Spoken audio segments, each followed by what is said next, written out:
If you want to hit more sixes in 2026, I'm going to explain the easy way you can train in the gym to build real power. You're probably stuck doing the same boring push-pull leg split that you've been doing for years. And despite feeling strong, you don't feel powerful. But what I'm about to explain to you is going to allow your training to transfer to the pitch. And the best bit is it's probably easier than what you're currently doing in the gym. If you're new here, my name is Sam and I started CrickFit to educate cricketers about how strength conditioning can help you to improve your performance. So hit subscribe and I'll help you hit more sixes. First up, let's understand these two graphs. This first one on your left is a force time graph. So very simply, if I want to produce more force, F stands for force, more force, which will be up here, it's going to take more time to produce that.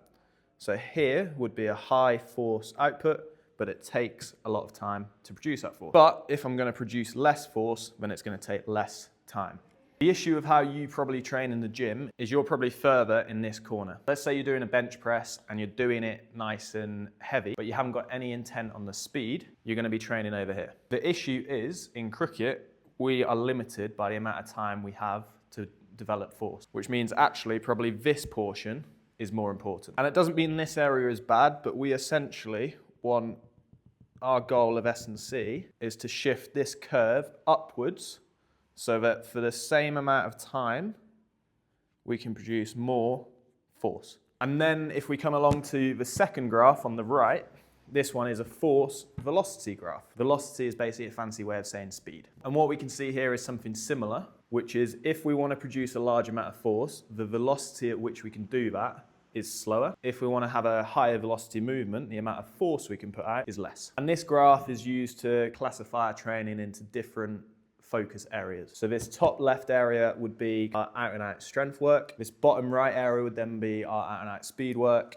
And then this middle area would then be our power work. And power is sometimes referred to as strength speed or speed strength. This area is the key if you want your training to transfer from the gym to the pitch. And what's great about this area as well is it doesn't mean we have to train light. We can still train to generate a large amount of force, but we just have to focus on doing it with a high amount of velocity. And once again, we want to be able to shift this curve upwards so that for the same amount of force, we can do it at a higher velocity. And the main thing we need to do in our training to focus on all of this is have a really good intent on generating high velocity. And what we measure that with is something called rate of force development. So I would refer to it as having a high RFD intent. And why this can sometimes feel even easier than how you would normally train in the gym is your reps are probably going to be actually lower than what you're used to doing. You won't be pushing to failure, but every rep you have maximal intent on your speed, which means you finish a session feeling quite fresh, but you've actually worked on your power.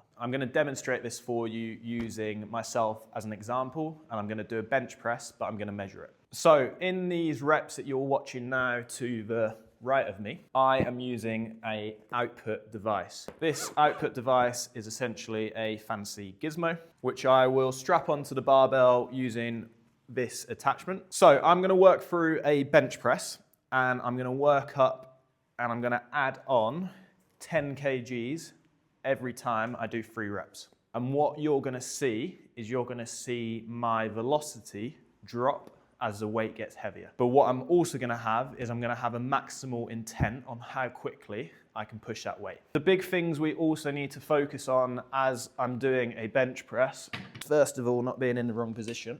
So the big thing we need to focus on when we're having a high rate of force development is, first of all, not doing that on the eccentric phase. So the eccentric phase of a bench press would be the downward phase.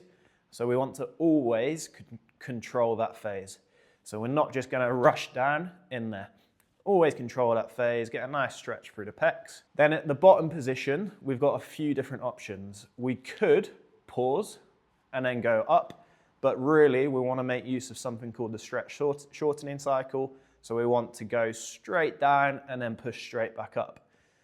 Now, what a high rate of force development is always focused on the concentric phase, which is where the muscles are shortening, which is going to be as I'm pushing the bar away. So I'm not going to push with intent in this video where I'm talking to you, but to the right of me, you should be seeing me really giving it a really good push up as hard as I can, trying to maintain my form on the way down, but generating a lot of speed on the way up.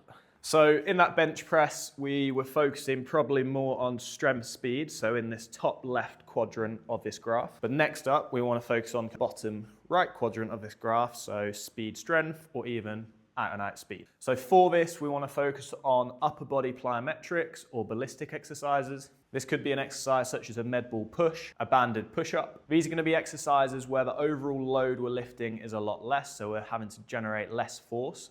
And these exercises might feel simple and you might be able to feel like you could do loads of them, but we don't want to do loads of them. We want to have maximal intent, we want to do low reps, and we want to have focus on high speed. And all of those principles we've covered in this video as well, you can transfer into your lower body training and your core training as well. But also don't fall into the trap of thinking every single exercise has to have a high rate of force development. But if you want power, I guarantee you probably need to do more exercises than you are currently with a high rate of force development. Now, all of this, we build it into our specialist batter S&C program so that you don't have to figure it all out for yourself because it can feel fairly complicated. So I've dropped a link in the description below for you to get started. And if you enjoyed that, then click up here and you can watch a video where I break down the biomechanics that goes into power hitting.